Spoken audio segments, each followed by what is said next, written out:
Welcome to digital educare. তোমাদের সবাইকে আমাদের চ্যানেলের তরফ থেকে আরেকবার স্বাগত জানাই। তো আমি নূর আলম, আমি কি ভৌতবিজ্ঞান ক্লাস নেই তোমরা সবাই জানো এটা। আমরা কি আগের দিন তড়িৎ বিশ্লেষণ যে চ্যাপ্টারটা ছিল সেটা আমরা দেখেছি, তোমরা আশা করে ভিডিও দেখে নিয়েছো।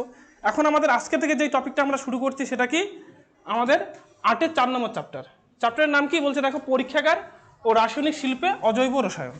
ঠিক আছে, তাহলে দেখো চ্যাপ্টারের নামে এর আগে যেগুলো চ্যাপ্টার ছিল সেখানে কিন্তু রসায়ন কথাটা ছিল না, এখানে রসায়ন এসছে। তার মানে এখান থেকে আমাদের কি পিওর যে রসায়ন কেমিস্ট্রি এখান থেকে শুরু হবে। এখানে একটু মুখস্থ করা অনেক জিনিস রয়েছে, মুখস্থ করাটা এখানে আমাদের যারা মুখস্থ ভালো করো তাদের একটু সুবিধা হবে, আর যারা বুঝে পড়ো তাদেরও সুবিধা। এখন এখানে বোঝার জিনিসও আছে, আমরা দেখবো। তো আমরা কি আজকে এই চ্যাপ্টার শুরু করছি দেখো। তো এখানে কি আমি একটু চ্যাপ্টারটার একটু টোটালটাই আমি একটু জিস্ট করে বলি। এখানে ফার্স্টলি এখানে মানে টোটাল 4টা পদার্থকে নিয়ে আমাদের জানতে হবে। শুরুতে আমাদেরকে অ্যামোনিয়া জানবো, আজকে আমাদের টার্গেট কি অ্যামোনিয়াকে জানা। অ্যামোনিয়া আছে হাইড্রোজেন সালফাইড একটা গ্যাস, এটা নিয়ে জানতে হবে। তারপর নাইট্রোজেন, এটা নিয়ে জানতে হবে। প্লাস আমাদের যে হাইড্রোক্লোরিক অ্যাসিড, তারপর নাইট্রিক অ্যাসিড, সালফিউরিক অ্যাসিড, এগুলো 9-এ পড়েছি, সেগুলো কেমন করে তৈরি করা হয় সেটা জানতে হবে। আর আমাদের প্রথম যে 3টে বললাম অ্যামোনিয়া, হাইড্রোজেন সালফাইড আর একটা কি নাইট্রোজেন, এগুলো নিয়ে একদম ডিটেলসে জানতে হবে। সেগুলো কী করে পরীক্ষাগারে তৈরি করা হয়, কী করে যেগুলো কারখানা কী করে তৈরি করা হবে, যেখানে আমাদের শিল্প আছে আর কি, শিল্পে কী করে তৈরি করা হয়, এর রাসায়নিক ধর্মগুলো কী কী, এর কি ভৌত ধর্মগুলো কী কী, সবগুলো পড়তে হবে। তো আজকে আমরা শুরু করছি কাকে দিয়ে, অ্যামোনিয়া দিয়ে। তো দেখো অ্যামোনিয়ার যে সংকেত, অ্যামোনিয়ার সংকেতটা কি NH3। আমরা সবাই মোটামুটি জানি। তো অ্যামোনিয়ার সংকেত কি NH3, তাই তো? তাহলে কি থাকে দেখো, একটা N আর 3টে H কি এরকম করে যুক্ত হয়ে থাকে। এটা আমরা কোথায় দেখেছি, এটা আমরা এই যে সমযোজী বন্ধন যেখানে পড়েছি সেখানে দেখেছি অ্যামোনিয়া কি করে তৈরি করা হয়। মানে অ্যামোনিয়ার গঠনটা কেমন হয়, অ্যামোনিয়ার গঠন কি একটা N থাকে, তার সাথে কি 3টা হাইড্রোজেনের সঙ্গে সমযোজী বন্ধনে আবদ্ধ থাকে। তাহলে দেখছো এখানে একটা N, এখানে 3টে H আছে। তাহলে আলটিমেট এরকম করে যুক্ত থাকে, ঠিক আছে, ওরা কি স্পর্শ করে থাকে। কিন্তু আমরা যখন এটাকে বন্ধনটাকে বোঝাই তখন আমরা কি এখানে একটা বন্ধন কল্পনা করি। তাহলে ঠিক আছে, অ্যামোনিয়ার সংকেত NH3, মাঝখানে একটা N থাকে, 3 পাশে 3টে H থাকে। নেক্সট অ্যামোনিয়ার বাষ্প ঘনত্ব। এই যে বাষ্প ঘনত্ব বিষয়টা, এটা কিন্তু আমরা আমাদের যে 3 নম্বর চ্যাপ্টার সেখানে গিয়ে ভালো করে পড়বো, ঠিক আছে। এখন আমরা সিম্পলি এটা জানি যে কি অ্যামোনিয়ার বাষ্প ঘনত্ব কত হয়, 8.5। এটা মনে রাখবে, এটা মুখস্থ করার জিনিস। আর বাষ্প ঘনত্ব কি সেটা আমরা কি আমাদের 3 নম্বর চ্যাপ্টার যখন করবো, সেটা এখনো করা হয়নি, সেখানে গিয়ে বাষ্প ঘনত্ব নিয়ে আমাদের ডিটেলসে পড়তে হবে। আণবিক ভর, আণবিক ভর কত বলেছে, 17। এখন আণবিক ভর বের তো তোমরা নিশ্চয়ই করতে পারো, তা আমি একটু বলে দিই যে আণবিক ভরটা কেমন করে বের করে। তাহলে দেখো অ্যামোনিয়া কী কী দিয়ে তৈরি, NH, তাই তো, একটা N 3টে H, এটা দিয়ে তৈরি। এবার শুরুতেই আছে কি নাইট্রোজেন। নাইট্রোজেন কত নম্বর আছে, 7 নম্বর আছে। আমাদের যে ছকটা আছে 20টে মৌলের ছক আমরা মুখস্থ করেছি সবাই, সেখানে কি N আছে 7 নম্বরে। তাহলে N যেহেতু এখানে 7 নম্বরে আছে, তার মানে এর মধ্যে কি 7টা প্রোটন 7টা নিউট্রন রয়েছে, ঠিক আছে। তাহলে 7টা প্রোটন 7টা নিউট্রন, ভর সংখ্যা হয়ে গেলে কত, 14। আমরা ভর সংখ্যাটা বের করবো, ঠিক আছে। তাহলে নাইট্রোজেনের ভর সংখ্যা কত, 14, প্লাস হাইড্রোজেনের ভর সংখ্যা। হাইড্রোজেন 1 নম্বরে আছে, কিন্তু হাইড্রোজেনে কোনো নিউট্রন থাকে না, শুধু একটাই প্রোটন থাকে। আমরা জানি হাইড্রোজেনে কি শুধু একটাই প্রোটন থাকে, এর মধ্যে কোনো নিউট্রন থাকে না। তার মানে এর ভর সংখ্যা কত, 1, প্লাস এই হাইড্রোজেনটার ভর সংখ্যা 1, প্লাস এটারও 1, ঠিক আছে। তাহলে 3টে হাইড্রোজেনের ভর সংখ্যাগুলো কত, 1 1 1, তার সাথে 14 যোগ, 14 1 15 1 16 1 17। তাহলে এটা ভর সংখ্যা কত, 17 হচ্ছে টোটালটা। এটাই হলো আর কি আণবিক ভর, হয়ে গেল 17 গেল। এটা আমাদের অ্যামোনিয়ার বেসিক জিনিস, এই 3টে জিনিস একটু মনে রাখতে হবে। অ্যামোনিয়ার সংকেত হলো NH3, বাষ্প ঘনত্ব কত 8.5, আণবিক ভর কত 17। এবার নেক্সট যেই টপিকটা আছে সেটা কি, আমরা কি করে অ্যামোনিয়া তৈরি করব। অ্যামোনিয়া কিন্তু 2টে কারণে তৈরি করা হয়। একটা শিল্পের কারণে, শিল্প মানে কি কারখানায় অ্যামোনিয়া লাগবে, যেমন ইউরিয়া সার তৈরি করতে গেলে অ্যামোনিয়া লাগে। তাহলে ইউরিয়া সারের যে ফ্যাক্টরি থাকবে সেখানে অ্যামোনিয়া নিশ্চয়ই ওরা বানিয়ে নেবে, বাইরে থেকে তো আর কিনে আনবে না, তাহলে তো অনেক খরচ হয়ে যাবে। তো সেখানে একটা শিল্পে একটা অ্যামোনিয়া প্রস্তুত করা হয়। প্লাস আমরা পরীক্ষাগারে, সাপোজ আমরা বিজ্ঞানের কোনো একটা ছাত্র আছে, কেমিস্ট্রির টিচার যারা আছে, কেমিস্ট্রি যেখানে পড়ানো হয় সেখানে অ্যামোনিয়ার দরকার, সেখানে ওরা কী করে পরীক্ষাগারে অ্যামোনিয়া তৈরি করে। তাহলে আমাদের দুইভাবে অ্যামোনিয়া, 2টে কারণে আমরা অ্যামোনিয়া তৈরি করি। তো শুরুতেই যেটা আছে কি পরীক্ষাগারে অ্যামোনিয়া প্রস্তুতি, যেগুলো গবেষণাগার আছে, পরীক্ষাগার আছে, ল্যাবরেটরি আছে, সেখানে কি করে অ্যামোনিয়া তৈরি করা হয় সেটা আমরা আগে দেখব, ঠিক আছে। তো ফার্স্ট এখানে দেখো, আমাদের এই জিনিসটা তৈরি করতে গেলে, যেমন আমাদের যদি ভাত রান্না করি জল লাগবে, চাল লাগবে, আগুন লাগবে, 3টে জিনিস লাগবে। তো আমাদের এই যে অ্যামোনিয়া তৈরি করতে গেলে আমাদেরও কয়েকটা জিনিস লাগে। এখানে মেনলি 2টে জিনিস লাগে। কি কি দেখো, অ্যামোনিয়া তৈরি করতে গেলে অ্যামোনিয়াম ক্লোরাইড, সংকেতটাকে NH4Cl, এটা লাগবে ফার্স্ট। 2 নম্বর লাগবে কি পরাচুন, পরাচুনের সংকেত কি CaO, পরাচুন। তাহলে এই দুইটা জিনিস লাগে। বা আমরা অনেক সময় কি করি, পরাচুনের জায়গায় কলিচুন দিয়েও বিক্রিয়াটা করাই। কলিচুনের সাহায্য তৈরি করা যায়, কিন্তু বেশি কোনটা ইউজ হয়, পরাচুনটা। তাহলে কি অ্যামোনিয়া তৈরি করার জন্য দুইটা পদার্থ লাগবে, একটা কি অ্যামোনিয়াম ক্লোরাইড যেটা সংকেত কি NH4Cl, আর 2 নম্বর কি পরাচুন CO, বা এটা ছাড়া আমরা কি কলিচুন দিয়েও তৈরি করতে পারি, যেটার আমাদের সংকেতটা কি CaOH2। ঠিক আছে, এবার আমাদের এই যে বিক্রিয়াটা করব, এখানে কি অ্যামোনিয়া তৈরি করতে গেলে নিশ্চয়ই এই দুইটার মধ্যে বিক্রিয়া হবে, সেই বিক্রিয়ার মাধ্যমে অ্যামোনিয়া তৈরি হবে। এই বিক্রিয়ার একটা শর্ত রয়েছে, শর্তটা কি দেখো, এখানে বলেছে পরীক্ষাগারে 1:3 ওজন অনুপাতে অ্যামোনিয়াম ক্লোরাইডের সঙ্গে পরাচুন মিশিয়ে উত্তপ্ত করলে অ্যামোনিয়া গ্যাস প্রস্তুত হবে। তাহলে আমাদের এখানে অ্যামোনিয়াম ক্লোরাইড আর যে পরাচুন নেব তার অনুপাতটা কত থাকবে, 1:3। মানে আমি যদি 1 কেজি অ্যামোনিয়াম ক্লোরাইড নেই, আমাকে 3 কেজি পরাচুন নিতে হবে। ঠিক আছে, তবে কি হবে, তবে বিক্রিয়াটা ভালোভাবে হবে, তাহলে কি অ্যামোনিয়াটা উৎপন্ন হবে, না হলে কিন্তু উৎপন্ন হবে না। প্লাস এখানে আমাদের উত্তপ্ত করার দরকার পড়বে। আমি কি জাস্ট মিশিয়ে দিলে বিক্রিয়াটা হবে না, আমাদের কি করতে হবে, গরম করতে হবে। যেমন রান্না করতে গেলে আমি কি যদি জলের মধ্যে চাল দিয়ে দিই, রান্নাটা হবে, নিশ্চয়ই হবে না, আমাদের কি নিচে আগুন দিয়ে জ্বালাতে হবে, তাকে গরম করতে হবে। সেমভাবে এখানেও কি আমাদের গরম করতে হবে। নেক্সট দেখি, এরপর আমরা দেখব কি, এটা আমাদের সংকেতটা দেওয়া আছে, মানে সমীকরণটা কেমন করে বিক্রিয়াটা হচ্ছে। দেখো আমরা কি করি, বিক্রিয়াটা দুইটা NH4Cl অণু একটা Ca অণুর সঙ্গে বিক্রিয়া করে কি উৎপন্ন করবে, CaCl2 H2O 2NH3। তাহলে কি এটা হলো আমাদের কি অ্যামোনিয়াম ক্লোরাইড। অ্যামোনিয়াম ক্লোরাইডের সঙ্গে কি করবে, পরাচুন বিক্রিয়া করবে, দুইটার মধ্যে বিক্রিয়া হয়, 3টে পদার্থ উৎপন্ন হয়। কি কি, CaCl2, তার মানে এটা কি ক্যালসিয়াম ক্লোরাইড। ঠিক আছে, তার সাথে কি H2O মানে জল, তার সাথে অ্যামোনিয়া উৎপন্ন হয়।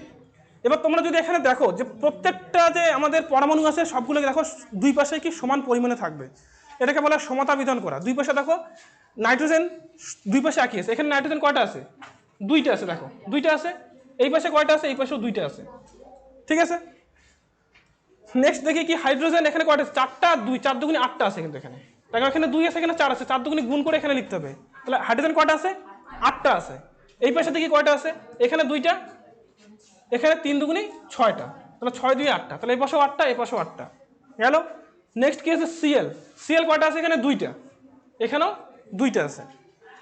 তারপর কি আছে আমাদের Ca এখানে একটা আছে, এখানেও একটা আছে। আর ও এখানে কয়টা আছে, একটা, এখানেও ও আছে একটা। তাহলে দুই পাশে কি হবে, আমাদের সমান থাকবে, প্রত্যেকটা পরমাণুর পরিমাণটা সংখ্যাটা একই থাকবে। প্লাস এখানে কলিচুনের বিক্রিয়াটা এখানে দেওয়া আছে। দেখো NH4Cl মানে আমাদের কি অ্যামোনিয়াম ক্লোরাইড, তার সাথে এটা কলিচুন CaOH2 কলিচুন, দুইটা বিক্রিয়া করে কি উৎপন্ন করবে, CaCl2 উৎপন্ন করবে, H2 উৎপন্ন করবে, অ্যামোনিয়া উৎপন্ন করবে, একই জিনিস উৎপন্ন করবে। ঠিক আছে, খালি এখানে 1 অণু জল উৎপন্ন হয়েছিল, এখানে 2 অণু জল উৎপন্ন হবে, এটাই, আর কিচ্ছু না এখানে। এটা গেল কি আমাদের রাসায়নিক বিক্রিয়া। এবার আমরা দেখব কি পদ্ধতিটা তোমাদের পরীক্ষায় খুব কম আসে, কোনোবার আসে না, আগের টপিকগুলো আসে। এই যে টপিকটা তোমরা কি একটু বুঝে নেবে, যদি পরীক্ষা আসে মুখস্থ করার দরকার নেই, তোমরা যদি ছবিটা মনে রাখবে, প্লাস আমি বোঝাচ্ছি এটা বুঝে নিয়ে বাড়িতে আর 2-1 বই থেকে দেখবে, মুখস্থ না করে চেষ্টা করবে কি নিজে বানিয়ে লেখার। জিনিসগুলো একদম সিম্পল জিনিস, খালি নামগুলো আমাদের মনে রাখতে হবে। ঠিক আছে, তাহলে আমি কি করছি, দেখ এখানে একটা ফ্লাক্স নিচ্ছি, এই যে ফ্লাক্স নিলাম, যদি তোমরা বইয়ের ছবিটা দেখো তাহলে কিন্তু ফ্লাক্সটা উপর এরকম করে আঁকা আছে। ঠিক আছে, ফ্লাক্সটা এরকম করে আছে, উপর মানে এরকম করে আঁকা আছে, এটা কিন্তু হেলানো আছে। তো একই জিনিস হেলানো থাকলেও কোনো সমস্যা নেই। তো একটা ফ্লাক্স নিয়েছি, সেখানে আমি কি নিয়েছি, অ্যামোনিয়াম ক্লোরাইড আর কি নিয়েছি, পরাচুন, দুইটা মিশিয়ে রেখেছি এখানে। অ্যামোনিয়াম ক্লোরাইড আর পরাচুন দুইটাকে এখানে মিশিয়ে রেখেছি। আর নিচে কি একটা বার্নার লাগিয়েছি, এটাকে বার্নার বলে। এটা কি বলে, বার্নার। নামগুলো একটু মনে রাখবে, বই থেকেও দেখবে। এটা হলো কি ফ্লাক্স, এটা বার্নার। তাহলে বার্নার দিয়ে আমি যখন এটাকে উত্তপ্ত করব, আমরা কি দেখলাম একটু আগেই, আমি যদি 1:3 অনুপাতে অ্যামোনিয়াম ক্লোরাইড আর পরাচুন নেই, সেটাকে যদি আমি গরম করি, তাহলে কি হবে, অ্যামোনিয়া গ্যাস উৎপন্ন হবে। ঠিক আছে, তাহলে এখানে কি করবো, যখন এটাকে উত্তপ্ত করবো, এখানে কি উৎপন্ন হবে, অ্যামোনিয়া গ্যাস উৎপন্ন হবে। ঠিক আছে, এই হলো আমাদের পদ্ধতি। আমরা একটা ফ্লাক্স নেব, সেখানে আগুন ধরাবো, নিচে আগুন জ্বালিয়ে দেবো, আর এখানে কি আমরা 1:3 অনুপাতে অ্যামোনিয়াম ক্লোরাইড আর কি নিব, পরাচুন নেব। তাহলে যখন গরম করবো, এখানে কিন্তু কি উৎপন্ন হবে, NH3 উৎপন্ন হবে। কিন্তু এখানে শুধু NH3 উৎপন্ন হয় না, তার সাথে কি উৎপন্ন হয়, জল উৎপন্ন হয়। আমরা দেখতেই পাচ্ছি এটা জল না, জলীয় বাষ্প। ঠিক আছে, এটা শুধু জল না, এটা কি জলীয় বাষ্প। তাহলে অ্যামোনিয়া একটা গ্যাস, জলীয় বাষ্প একটা গ্যাস, দুটোই মিশে থাকবে। নিশ্চয় তো এমন না যে অ্যামোনিয়াটা এদিকে চলে যাচ্ছে, H2ওটা এদিকে চলে যাচ্ছে, আলাদা হয়ে যাচ্ছে, ওরা আলাদা হয় না, ওরা কি মিশে থাকে। তাহলে এই যে এখানে গ্যাসগুলো যে উৎপন্ন হয়ে এখানে থাকবে, এখানে কি শুধু অ্যামোনিয়া থাকবে? নিশ্চয়ই কি থাকবে? জল থাকবে। কিন্তু আমি তৈরি করছি কি? অ্যামোনিয়া। তাহলে জলটার তো আমার দরকার নেই, তাহলে আমাকে কি করতে হবে? জলটাকে আলাদা করতে হবে। ঠিক আছে, জলটাকে আলাদা করার জন্য আমরা কি করব? পরের পেজে যাই। এটাকে বলা হয় কি? এখানে নেই, হ্যাঁ আমি এখান থেকে বলে দিই। এটাকে বলা হয় শুষ্ককরণ করা। শুষ্ককরণ মানে কি? যেহেতু অ্যামোনিয়ার মধ্যে জল আছে, তো আমরা সেটা ভিজে ভিজে বলতে পারি, সেটাকে আমাদের শুষ্ক করতে হবে। শুষ্ক করার জন্য কি করব? এই যে আমরা এটাকে বলে নির্গম নল। এই নলটাকে কি বলা হয়? নির্গম নল। ঠিক আছে, এই নির্গম নল দিয়ে আমরা গ্যাসটাকে এদিকে নিয়ে আসবো। এদিকে এনে এই যে এটাকে জার বলা হয়, জারে আসলো। এবার দেখো এই যে এখানে আমি কি করেছি? একটা চুন স্তম্ভ রেখেছি। চুন স্তম্ভ, পোড়া চুনের স্তম্ভ, শুষ্ক পোড়া চুনের স্তম্ভ। ঠিক আছে, এবার গ্যাসটা যখন এদিকে আসে, এদিকে উপরের দিকে উঠবে। ঠিক আছে, তাহলে এখানে মাঝখানে কাকে পাবে ওরা? পোড়া চুনকে পাবে, শুষ্ক পোড়া চুন। এবার আমরা কি জানি চুন কি করে? চুনকে যে চুনের মধ্যে যে জল দেয়, জলটাকে কি করে? শুষে নেয়। তাহলে এখান দিয়ে যখন অ্যামোনিয়া গ্যাসটা আর H2, এখানে কে কে যাবে? NH3 যাবে, তার সাথে যাবে কি? প্লাস যাবে H2O। তাহলে এখান দিয়ে যাওয়ার সময় জল যেগুলো থাকবে, জলীয় বাষ্প, সেগুলোকে কি করবে? চুনটা শুষে নেবে। শুধুমাত্র NH3টা এটাকে পার করে উপরে যেতে পারবে। ঠিক আছে, তাহলে এটা হয়ে গেল আমাদের কি? শুষ্ককরণ। তাহলে শুষ্ককরণ করার জন্য আমরা কি ইউজ করব? চুন স্তম্ভ, পোড়া চুনের স্তম্ভ। ঠিক আছে, এটা গেল। এবার এই গ্যাসটা যখন এদিকে এসে বের হবে, এবার আমি কি করবো? একটা জারকে উল্টে রেখে দেবো। একটা জারেই নিব, কিন্তু সেটাকে কি সোজা না রেখে উল্টে রেখে দেবো। এবার আমরা একটা জিনিস জানি কি, তোরা এখনো জানিস না, যে অ্যামোনিয়া কি হয়? অ্যামোনিয়া বাতাসের থেকে হালকা হয়। আমাদের এই যে বাতাস দেখছিস, বাতাসটা ভারী, অ্যামোনিয়া হয় হালকা। তাহলে এখানে যখন শুরুতে আমি গ্যাস জারটা রাখবো, এই গ্যাস জারটা শুরুতে শুধু কি থাকবে? বায়ু থাকবে। ঠিক আছে, এবার যখন অ্যামোনিয়া গ্যাসগুলো এখানে বেরোবে, অ্যামোনিয়া কি হয়? হালকা, বায়ু কি হয়? ভারী। তাহলে অ্যামোনিয়া গ্যাসটা উপরে যাবে, তাহলে এখানে অ্যামোনিয়া গ্যাসগুলো উপরে আসবে, আর এখান থেকে আস্তে আস্তে বায়ুগুলো নিচের দিকে যাওয়া শুরু করবে। ঠিক আছে, আরও অ্যামোনিয়া গ্যাস আসবে, আরও এখানে লোড হবে, নিচে এই বায়ু যেটা ছিল সেটা নিচের দিকে বেরিয়ে যাবে। তাহলে এই যে একটা পদ্ধতিতে আমি কি করছি? গ্যাসটাকে এই জারে সংগ্রহ করছি। এটাকে বলা হচ্ছে কি? গ্যাস সংগ্রহ করা। তো সংগ্রহ করছি, এই পদ্ধতিটার নাম কি? এই পদ্ধতির নাম হলো কি? বায়ুর নিম্ন অপসারণ। মনে থাকবে?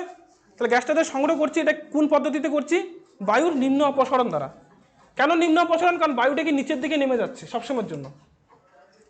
বায়ুটা নিচের দিকে নেমে যাচ্ছে, অ্যামোনিয়া গ্যাসটা উপরে সঞ্চিত হচ্ছে। তাহলে বায়ুটা নিচের দিকে যাচ্ছে, ওই জন্য এটা বলা হচ্ছে কি? বায়ুর নিম্ন অপসারণ দ্বারা। তো এইভাবে আমরা কি করলাম? অ্যামোনিয়া গ্যাসটা এখানে জমা হলো, তারপর গ্যাস জারটাকে আলাদা করে রেখে দিলাম, ওখানে কি অ্যামোনিয়া তৈরি হয়ে গেলো। তো এই হলো আমাদের অ্যামোনিয়া তৈরি করার পদ্ধতি। ঠিক আছে, এবার কি আমরা একটু দেখবো, এই যে আমরা যখন বিক্রিয়াটা করব, তখন আমাদের কিছু সতর্কতা অবলম্বন করতে হবে, মানে কিছু কিছু জিনিস নিয়ে অ্যালার্ট থাকতে হবে একটু। কি কোন কোন জিনিসগুলো বলছে? ফার্স্টে বলছে কি?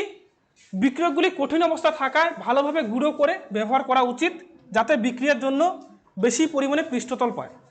রাসায়নিক বিক্রিয়া একটা কি বৈশিষ্ট্য রয়েছে কি? ওদের মানে বিক্রিয়ক পদার্থগুলো, যারা বিক্রিয়াটা করছে, সেই পদার্থগুলো যত বেশি ক্ষেত্রফল পাবে, তত বেশি ভালোভাবে বিক্রিয়াটা সম্পন্ন হবে। তাহলে এখানে কি আমরা যে দুইটা পদার্থ ইউজ করছি, দুইটা কঠিন পদার্থ ছিল। তাহলে এই কঠিন পদার্থগুলো যদি বিক্রিয়া করাতে হয়, সেগুলোকে আমাদের গুঁড়ো করে করতে হবে। আমরা যত সূক্ষ্মভাবে গুঁড়ো করব, বিক্রিয়াটা তত ভালো হবে। আর যত মোটা মোটা দানা থাকবে, তত বিক্রিয়াটা কম হবে। ঠিক আছে, তাহলে আমাদের ফার্স্ট টার্গেট কি থাকবে? এখানে পদার্থগুলোকে খুব সূক্ষ্মভাবে গুঁড়ো করার। ঠিক আছে, সেকেন্ড কি বলছে? গ্যাস যাতে সহজে বের হতে পারে, সেই জন্য ফ্লাক্সের অর্ধেক খালি রাখা দরকার। মানে আমি যে ফ্লাক্সটা আছে, দেখো আমি এইটুকুতে নিয়েছি, বাকিটা খালি আছে। এবার কেউ যদি ভাবে আমি বেশি করে একবারে নেবো, একদম এখানে পর্যন্ত নিয়ে নিল, ঠিক আছে, তাহলে কিন্তু বিক্রিয়াটা ভালোভাবে হবে না। বিক্রিয়াটা হবে এখানে যে গ্যাসটা উৎপন্ন হবে, গ্যাসটা এদিকে বেরোতে পারবে না, কারণ এখানে অতটা চাপ সৃষ্টি হবে না। আমি যদি এখানে অর্ধেকটা খালি রাখি, তাহলে কি হবে? এখানে গ্যাসগুলো আসবে, অনেকগুলো গ্যাস থাকবে, সেটা কি চাপের সৃষ্টি হবে, সেই চাপই ওরা কি এদিকে চলে আসবে। তাহলে আমাদের দ্বিতীয় কথা যেটা খেয়াল রাখতে হবে কি? এই যে গ্যাস জার যেটা নিয়েছি, ফ্লাক্সের মধ্যে কি থাকবে? আমাদের অর্ধেকটা খালি রাখতে হবে। ঠিক আছে, এটা গেল আমাদের কি? পরীক্ষাগারে অ্যামোনিয়া প্রস্তুতি, এইটুকুই। এরপর আমরা কি দেখব? নেক্সট যেটা টপিক আছে, অ্যামোনিয়ার ভৌত ধর্ম। দেখো, ভৌত আর রাসায়নিক ধর্ম দুইটা আলাদা জিনিস। ভৌত ধর্ম কোনগুলো? যেগুলো আমরা বাইরে থেকেই দেখতে পারি, বাইরে থেকেই। আমি যে তোদেরকে দেখছি বাইরে থেকে, তোদের মুখগুলো দেখছি, এটা ভৌত ধর্ম তোদের। এবার তোদের মনের ভিতরে কি চলছে, ওটা রাসায়নিক ধর্মের মধ্যে পড়বে। ভিতরে কি চলছে ওদের, ঠিক আছে, ওটা রাসায়নিক ধর্ম। তাহলে এই যে পদার্থগুলো বাইরে থেকে আমরা কি কি দেখতে পাই? ফার্স্ট বলছে কি? অবস্থা। জলকে আমরা যে সাধারণ, এই যে জল দেখছি, জলটা কি? তরল অবস্থায় আছে। সেমভাবে অ্যামোনিয়া যখন সাধারণ অবস্থা থাকে, তখন সেটা কেমন থাকে? গ্যাসীয়। তাহলে অ্যামোনিয়া সাধারণ অবস্থা কেমন? গ্যাসীয়। বর্ণ কেমন হয়? বর্ণহীন। অ্যামোনিয়া কোনো বর্ণ থাকে না। ঠিক আছে, গন্ধ কেমন হয়? ঝাঁঝালো গন্ধযুক্ত, একটু ঝাঁজ থাকবে গন্ধটার মধ্যে। স্বাদ কেমন হবে? সামান্য ক্ষারকীয় স্বাদ। ক্ষারকীয় স্বাদ কেমন হয়? ক্ষারকীয় স্বাদ যদি তোরা অনুভব করতে চাস, তাহলে সেটা বলতে পারি, কোনোদিন সাবান খেয়ে দেখেছিস? সাবান যদি খেয়ে না দেখি, সাবান খেয়ে দেখবি, সাবানটা যেমন লাগে অ্যামোনিয়া খেলেও ওরকম লাগবে, ঠিক আছে? নাহলে ডিটারজেন্ট খাবি, মানে কি বলে সার্ফ এক্সেল নিয়ে খুলে খেয়ে নিবি, দেখবি যেই স্বাদটা আসবে সেটা কি অ্যামোনিয়ার স্বাদ গেল। নেক্সট কি তরলীকরণ। যেহেতু কি অ্যামোনিয়াটা গ্যাস, গ্যাসটাকে আমাদের কি তরলে পরিণত করতে গেলে কি করতে হবে? দেখো, তরলে পরিণত করার জন্য আমাদের -33.41 ডিগ্রি সেলসিয়াসে নিয়ে যেতে হবে। যেমন কি জলকে কঠিনে পরিণত করতে গেলে কি লাগে? 0 ডিগ্রি সেলসিয়াসে আনতে লাগে। সেমভাবে কি অ্যামোনিয়াকে যদি আমি তরলে পরিণত করতে চাই, তাহলে আমাকে -33.41 ডিগ্রি সেলসিয়াস তাপমাত্রা নিয়ে যেতে হবে। তাহলে সেটা কিসে পরিণত হবে? তরলে পরিণত হবে। আবার সেই তরল অ্যামোনিয়াটাকে যদি আমি কঠিনে নিয়ে যেতে চাই, কঠিনে নিয়ে যেতে গেলে আমাকে কি -77.7 ডিগ্রি সেলসিয়াস তাপমাত্রা নিয়ে যেতে হবে, ঠিক আছে? তাহলে অ্যামোনিয়া কত ডিগ্রি তাপমাত্রায় তরলে পরিণত হয়? উত্তর হবে -33.41 ডিগ্রি সেলসিয়াস। আর অ্যামোনিয়া কত ডিগ্রি তাপমাত্রায় কঠিনে পরিণত হয়? সেটা হবে কি 77.7 ডিগ্রি সেলসিয়াস, ঠিক আছে? নেক্সট পয়েন্ট কি বলছে? দ্রাব্যতা। দ্রাব্যতা মানে এই অ্যামোনিয়াটা কি জলে দ্রবীভূত হবে, মিশে যাবে নাকি যাবে না? এখানে বলছে কি অ্যামোনিয়া জলে অত্যন্ত দ্রাব্য। অ্যামোনিয়া খুব সহজেই কি জলের মধ্যে দ্রবীভূত হয়ে যায়, এবং কি এর জলীয় দ্রবণটা কেমন প্রকৃতির হয়? ক্ষারধর্মী হয়। আমরা জানি অ্যাসিড আর ক্ষার, কিছু কিছু পদার্থ কি অ্যাসিড ধর্ম প্রদর্শন করে, কিছু কিছু ক্ষার, কিছু কিছু আবার কি লবণ টাইপের হয়। তো অ্যামোনিয়ার জলীয় দ্রবণটা কেমন হয়? ক্ষারধর্মী হয়, ঠিক আছে? এটা আমরা পরে আবার দেখবো, যখন রাসায়নিক ধর্ম পড়বো এটা আবার ডিটেলসে আলোচনা করবো ক্ষারধর্মীটা। ঘনত্ব, অ্যামোনিয়া ঘনত্ব কত হয়? অ্যামোনিয়া বাতাসের চেয়ে হালকা, এটা আমরা আগেই বললাম। অ্যামোনিয়া বায়ুর থেকে হালকা হয়। আর এর ঘনত্ব কত হয়? 8.5 বাষ্প ঘনত্ব, এটা আগে বললাম। আর বাষ্প ঘনত্ব কি এখন এটা জিজ্ঞেস করিস না, আমরা এটা কারণ ডিটেলসে পড়বো কোথায় গিয়ে, 3rd চ্যাপ্টারে, ঠিক আছে? এটা দিয়ে অঙ্ক থাকবে আমাদের, এটা আমাদের ভালো করে জানতে হবে। তাই এখানে আমি মানে বিশেষ কিছু বলছি না, যেহেতু আরেকবার আলোচনা করতে হবে। নেক্সট দেখ, নেক্সট আছে কি লাইকার অ্যামোনিয়া। লাইকার অ্যামোনিয়া মানে কি? তরল অ্যামোনিয়া। লাইকার মানে তরল, ঠিক আছে? আমরা একটু আগে কি দেখলাম? অ্যামোনিয়াকে যদি আমি -33.41 ডিগ্রি সেলসিয়াসে নিয়ে যাই, সেটা তরলে পরিণত হয়। তাহলে এই যে তরল অ্যামোনিয়াকে আমাদের কি বলা হয়? লাইকার অ্যামোনিয়া বলা হয়, ঠিক আছে? কি বলছে এখানে? 0.88 আপেক্ষিক গুরুত্ব বিশিষ্ট অ্যামোনিয়ার গাঢ় জলীয় দ্রবণকে লাইকার অ্যামোনিয়া বলে। মনে রাখবি তাহলে আমাদের লাইকার অ্যামোনিয়া কি, এটা পরীক্ষা আসে, তাহলে আমাদের লিখতে হবে কি যে 0.88 আপেক্ষিক গুরুত্ব বিশিষ্ট অ্যামোনিয়াকে কি, তরল অ্যামোনিয়াকে কি বলা হয়? Liquor ammonia. আর লাইকার অ্যামোনিয়া, যেটা লাইকার অ্যামোনিয়া দেখো, এটা লিকুইড আকার আছে। তো এই যে লাইকার অ্যামোনিয়া যে আছে, এখানে কত পার্সেন্ট অ্যামোনিয়া থাকে? 35%। মানে কি আমি যদি 100 ml যদি কি তরল পদার্থটা নেই, সেখানে 35 ml কি থাকবে? অ্যামোনিয়া থাকবে। 100-র মধ্যে 35 গ্রাম কি থাকবে? অ্যামোনিয়া থাকবে, ঠিক আছে? এবার আমাদের এই কোশ্চেনটা একটু ভালো করে জানতে হবে। কি বলছে এখানে দেখ, লাইকার অ্যামোনিয়ার বোতল ঠান্ডা করে খুলতে হয় কেন? সাপোজ আমি যেহেতু লাইকার অ্যামোনিয়া নেই, সবাই বলে কি যে এই বোতলটাকে আমি যখন ছিপিতে খুলবো তখন কি ঠান্ডা করে নিতে হবে আগে। আমি যদি সরাসরি খুলে নেই তাহলে আমাদের সমস্যা হতে পারে। ফার্স্টলি কি সমস্যা হয় তোরা মনে রাখবি, অ্যামোনিয়া গ্যাস, অ্যামোনিয়া কিন্তু একটু বিষাক্ত টাইপের গ্যাস। কেমন গ্যাস? ওটা যদি আমাদের চোখে পড়ে চোখ নষ্ট হয়ে যেতে পারে। যদি ফুসফুসে যায়, ফুসফুসের আমাদের ক্ষতি করে দেয়, নিঃশ্বাসে প্রবলেম করে দেয়, ঠিক আছে? তাহলে অ্যামোনিয়াটা আমাদের শরীরের জন্য ক্ষতিকর। এবার কি যদি আমি সিম্পলি একটা বোতলে কি লিকুইড অ্যামোনিয়া রয়েছে, লিকুইড অ্যামোনিয়া কি থাকে? 35% অ্যামোনিয়া থাকে। লিকুইড অ্যামোনিয়া কি থাকে? 35% অ্যামোনিয়া, মানে লাইকার অ্যামোনিয়াতে, ঠিক আছে? এবার যখন সাধারণ উষ্ণতা থাকে, যেই সাপোজ ঘরের টেম্পারেচার, এই টেম্পারেচারে আসে, ওটা কি প্রচুর চাপে থাকে। ওটা কি করবে? মানে আমাদের অ্যামোনিয়া গ্যাসগুলো প্রচুর চাপ নিয়ে সৃষ্টি করবে। যেমন কি আমাদের যে ঠান্ডার বোতল, মানে যেগুলো আমরা কোল্ড ড্রিঙ্কস খাই, সেই কোল্ড ড্রিঙ্কসের ভিতরে কার্বন ডাইঅক্সাইডটাকে উচ্চ চাপে রাখা হয়। আমি বোতলটা খোলার সঙ্গে সঙ্গে কি কার্বন ডাইঅক্সাইড গ্যাসগুলো উপর দিয়ে বেরিয়ে যায় না? সেমভাবে এখানেও কী হয়, লিকুইড অ্যামোনিয়া যেটা আছে লাইকার অ্যামোনিয়া, আমাদের যে অ্যামোনিয়া গ্যাসটা কি প্রচুর চাপে থাকে। যখনই আমি সিম্পলি খুলতে যাব সেটা কি ছিটকে বেরিয়ে যায়। যখনই আমি ছিপিটা খুলবো ছিটকে বেরিয়ে যায়। এবার ছিটকে বেরিয়ে গেলে কি আমাদের চোখে পড়ার সম্ভাবনা থাকবে, আমাদের বডিতে পড়ার সম্ভাবনা থাকবে, এমনকি গ্যাসটা আমাদের নাকের মধ্যে দিয়েও চলে যেতে পারে। এর ফলে কি আমাদের শরীরে ক্ষতি হতে পারে। এবার কার্বন ডাইঅক্সাইড গ্যাসটা আমাদের ক্ষতি করে না, তাই আমরা যখন কোল্ড ড্রিঙ্কস খুলে আমাদের সমস্যা হবে না, কিন্তু এটা যদি খুলতে যাই, যদি ছিটকে পড়ে আমাদের সমস্যা হয়ে যাবে। এই জন্য কি কখনোই লাইকার অ্যামোনিয়াকে সাধারণ অবস্থায় খোলা হয় না। ঠান্ডা করলে কী হবে? ঠান্ডা করলে ওর ভিতরে চাপটা কমে যায়। যেহেতু চাপটা কমে যায়, সেটাকে খুললেও কী হবে না, সেটা ছিটকে বেরিয়ে যাবে না। এই জন্যই কি আমাদের লাইকার অ্যামোনিয়া যেটা আছে সেটাকে আমরা কী করি, আগে ঠান্ডা করি তারপর খুলে নিই, ঠিক আছে? তাহলে আমাদের আজকের এই ভিডিওটা থেকে আমি এখানে শেষ করছি। তোমরা আশা করি সম্পূর্ণ টপিকগুলো বুঝে গেছো। আর পরের দিন আমরা কি এর পরের যেটা আছে ভৌত ধর্ম, এটা আমরা পড়লাম। পরের দিন রাসায়নিক ধর্ম থেকে আমরা শুরু করবো, ঠিক আছে? তো তোমরা যারা কি অনলাইনে ভিডিওটা দেখছো, তোমরা ভিডিওটা লাইক শেয়ার করবে অবশ্যই, এবং কি আমাদের চ্যানেলটাকে সাবস্ক্রাইব করো। কারণ রিসেন্টলি আমরা আবার অনেক কিছু নিয়ে এসেছি আমাদের চ্যানেলে। তোমরা যদি সাবস্ক্রাইব করে রাখো, সঙ্গে থাকো, তাহলে দেখতে পাবে কি তোমাদের রেজাল্ট করানোর দায়িত্বটা আমরা নিয়ে নেব। ঠিক আছে, তোমরা সবাই ভালো থাকো আর কি আমাদের ভিডিওগুলো দেখতে থাকো। সবাইকে অনেক ধন্যবাদ।